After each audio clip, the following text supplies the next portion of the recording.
اسی اشرف المخلوقات انسان کے لیے یہاں کی نعمتیں بھی اللہ تعالیٰ نے، اور پھر میدان محشر کے بعد جو جنت کی نعمتیں ہیں وہ بھی اللہ تعالیٰ نے اسی اشرف المخلوقات انسان کے لیے بنائی۔ جنات فرشتے بھی ہیں، لیکن انسان کے لیے اس کی قدر و منزلت کے لیے، اس کے مقام و مرتبہ کے لیے اللہ تعالیٰ نے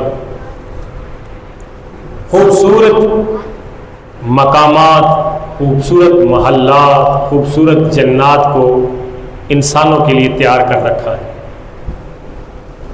آج کی جو موضوع سخن ہے، جو گفتگو کا موضوع ہے، وہ اللہ پاک کی تیار کردہ اپنے بندوں کے لیے جو جنت ہے، جو نعمتیں ہیں جو قرآن نے بیان کی ہیں، ان کا ذکر ہوگا۔ ظاہر دنیا میں انسان آسانی، آسائش اور سہولت کے لیے ترستا ہے اور کوشش بھی کرتا ہے کہ مجھے یہ سہولت مل جائے، مجھے یہ چیز مل جائے۔ وہی انسان جب آخرت کا معاملہ آتا ہے تو اس طرح کوشش نہیں کرتا جس طرح دنیا کے معاملات کے لیے کوشش کرتا ہے۔ حالانکہ آخرت کی جو نعمتیں ہیں، خصوصاً جنت کے حوالے سے جو قرآن نے ذکر کیا، وہ ابدی ہیں، اور وہاں پہ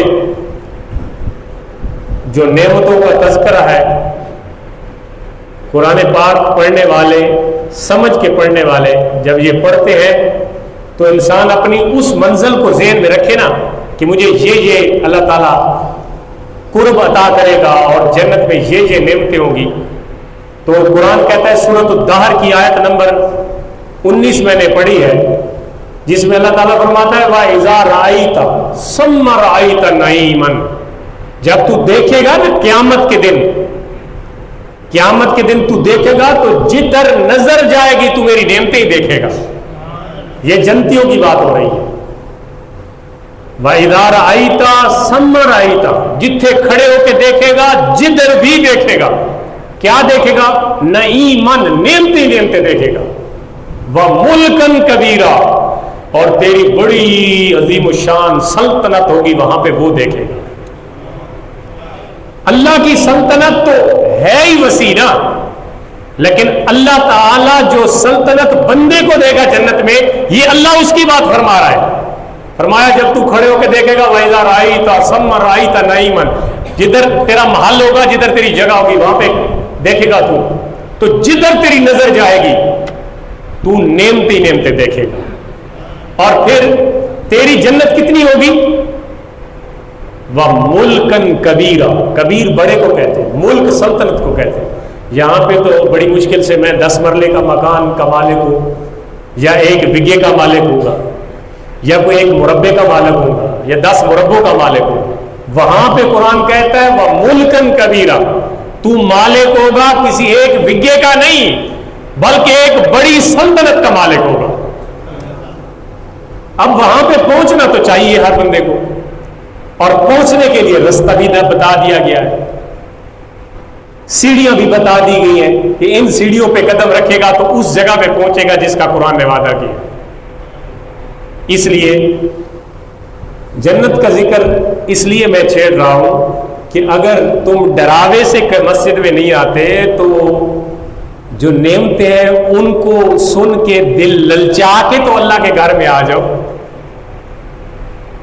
یعنی اگر نعمتیں کھانے کی دنیا عادی ہے، میٹھی باتیں ہی سننے کی عادی ہے، تو میٹھی باتیں بھی قرآن نے بیان کی ہیں۔ میٹھی باتیں کیا ہے؟ فرمایا فَلَا تَعْلَمُ نَفْسٌ مَا أُخْفِيَ لَهُم مِّن قُرَّةِ أَعْيُنٍ، قرآن کہتا ہے کسی آنکھ نے وہ دیکھا ہی نہیں ہے آج تک، خوبصورت حسین منظر کسی آنکھ نے دیکھا ہی نہیں ہے جو اللہ نے اس کی دل کی تسلی اور آنکھوں کی ٹھنڈک کے لیے وہاں پہ تیار کر رکھا ہے۔ حسین ترین منظر دیکھنے کی آنکھیں دلدادہ ہوتی ہیں کہ یار کوئی اچھا منظر انسان دیکھے، اور دل کی خواہش ہوتی ہے۔ قرآن کہتا ہے فلا تعلم نفس ما اخفی لہم من قرۃ اعین، کوئی جان یہ نہیں جان سکتی، کسی کو یہ معلوم نہیں ہو سکتا کہ ان کی آنکھوں کی ٹھنڈک کے لیے اللہ نے ان کے ہاتھ کیا تیار کر رکھا ہے۔ اب آنکھیں ٹھنڈی جیسے دنیا میں بندہ سمجھتا ہے، ویسے وہاں پہ سوچ لگائے کہ اللہ تعالیٰ آنکھوں کی ٹھنڈک کے لیے کیا کیا اللہ تعالیٰ نے ہمارے لیے بنایا۔ ایک بات، اور دوسری آیت میں اللہ تعالیٰ فرماتا ہے وَبَشِّرِ الَّذِينَ آمَنُوا وَعَمِلُوا الصَّالِحَاتِ، محبوب خوشخبری دو ایمان والوں کے لیے، اور ایمان والوں کے بعد جنہوں نے ایمان لایا پھر عامل الصالحات، پٹڑی پہ بھی رہے، صالحات پٹڑی پہ بھی رہے، عمل صالح بھی کرتے رہے، ان لوگوں کو خوشخبری دو، ایمان بھی تھا عمل صالح بھی تھا، تو کیا فرمایا ان لہم جنات، ان کے لیے باغات ہیں۔ جنات جنت کی جمع ہے، اور جنت جن سے ہے، اور جن کا لغوی معنی علامہ راغب اصفہانی نے جو بیان کیا ہے، بہت بڑے لغت دان ہیں، عربی کے سارے حوالے انہی سے لیے جاتے ہیں۔ وہ کہتے ہیں چونکہ جن انسان سے مستور ہوتا ہے، انسان کے حواس جن کو نہیں پا سکتے، ادھر بیٹھے ہوئے تو مجھے نہیں پتا کہ بیٹھے ہوئے کہ نہیں، آپ کو نہیں، جنات کی بات کرتا ہوں، جن بیٹھے ہوئے مجھے نہیں پتا بیٹھے ہوئے کہ نہیں بیٹھے ہوئے، یعنی انسانی حواس سے ماورا جو چیز ہے اس کو جن کہا جاتا ہے۔ اور جنت بھی چونکہ انسانی حواس سے ماورا ہے، انسانی عقل میں نہیں سما سکتی، انسان کے جو حواس ہیں وہ اس کا احاطہ نہیں کر سکتے، اس لیے اس کو جنت کہتے ہیں۔ اور پھر جنت کی جمع جنات ہے۔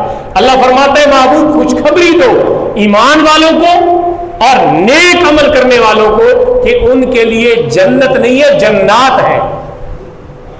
جنات جمع ہے، جمع کا صیغہ، اور جنات میں کیا ہے فرمایا تجری من تحتہا الانہار، پہلی صفت جنت کی ہوگی کہ جو محل ہوگا اس کے نیچے نہریں بہ رہی ہوگی۔ اب آپ اس کو یوں اندازہ لگائیں کہ کسی کا خوبصورت ایک جزیرہ ہو، یعنی نیچے پانی بہ رہا ہو اور پھر اوپر پل سا بنا ہوا اور اس پل کے اوپر اس کا محل ہو۔ اب ذرا غور کیجئے، انسان ایک زندگی میں خواہش ہی کر سکتا ہے کہ کوئی ایسا منظر ہو کہ انسان کا نہریں بہ رہی ہو اور اوپر گھر ہو اور اوپر محل ہو، اس کا جزیرہ ہو، اس کا وہاں پہ ولا ہو وغیرہ وغیرہ۔ تو قرآن کہتا ہے جو جنتیں ہوں گی نا، ان کے یہ منظر ہوں گے جو دنیا میں بندے خواہش کرتے رہے، بڑے بڑے خواہش کر کے چلے گئے، دولت بھی تھی لیکن وہ جگہ نہیں بنا سکے، وہ اپنا محل نہیں بنا سکے جو وہ چاہتے تھے۔ اور وہ قیامت کے دن جنتوں میں ملے گا کہ محل ملیں گے اور ان کے نیچے نہریں بہ رہی ہوں گی، اور پھر کلما رزقوا منها من ثمرۃ قالوا هذا الذي رزقنا، نیا سے نیا پھل ان کو ملے گا، ہر دفعہ نئی چاہت کے ساتھ، نئی چاشنی کے ساتھ نیا پھل ملے گا۔ قرآن کہتا ہے بندہ جب وہ نیا پھل دیکھے گا نا، مثال کے طور پر اس کی شکل آڑو کی طرح ہو سکتی ہے۔ اب بندہ آڑو کھائے تو بندہ کہتا ہے یہ تو آڑو ہے یار، میں نے پہلے بھی کھایا۔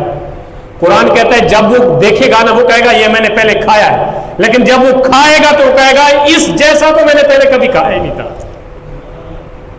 اوتو بہ متشابہا، اللہ فرماتا ہے ہم ایک جیسی چیزیں، ایک جیسے پھل اس کو دیں گے، لیکن ہر دفعہ ہر پھل کا ذائقہ الگ ہوگا۔ سبحان اللہ، کیسی پیاری نعمت، ہر دفعہ ہر پھل کا ذائقہ الگ ہوگا۔ اور پھر وَلَهُمْ فِيهَا أَزْوَاجٌ مُطَهَّرَةٌ وَهُمْ فِيهَا خَالِدُونَ، یہ بات بھی بندوں کو دل کو بڑی لگتی ہے کہ بندہ کلا نہ ہوئے، نال بیبیاں بھی ہوں۔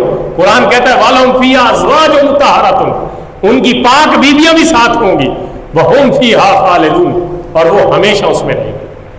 یہاں پہ دنیا میں بندے اور عورتوں یا دیگر مسائل میں پاکی پلیتی کا تصور ہے، انسان اللہ تعالیٰ نے انسان کی جبلت میں، اس کی عادت میں، اس کی طبیعت میں یہ چیزیں رکھ دی ہیں، لیکن جنت میں نہ مردوں میں پلیدگی ہے نہ عورتوں میں پلیدگی ہے۔ وہ پاک قرآن کہتا ہے عورتیں بھی پاک، مرد بھی پاک، شیطانی تصور ہی وہاں پہ نہیں ہوگا۔